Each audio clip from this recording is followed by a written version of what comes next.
Hello everyone! Welcome back to Tech Tricks tutorial. In today's video, I will show you how to save location in Google Maps.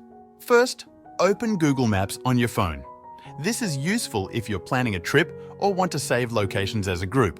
You can save locations in your own list or share them with others. To start, find the location you want to save. You can use the search bar or zoom in on the map to find the spot. For example, if you want to save a zoo, tap on it to open the place's details. Then, tap on Save. You can choose to save the location to your favorites, or if you're planning a trip, you can create a new list. Tap New List, name it, let's call it Trip, and decide if you want the list to be private or shared with others. If you choose to share it, you can allow others to add or edit locations. Once your list is created, you'll see a button to generate a shareable link. You can give this link to others so they can add their own places to the list. Now, you can start adding more places.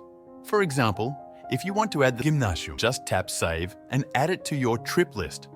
You can also add notes if needed, then tap Done. You'll know a place is saved because it will have a blue circle with a square in the middle on the map.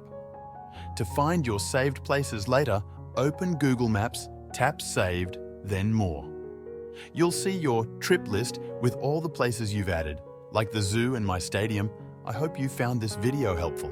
If you did, subscribe to the channel for more content like this, and I'll see you in the next video. Thank you for watching.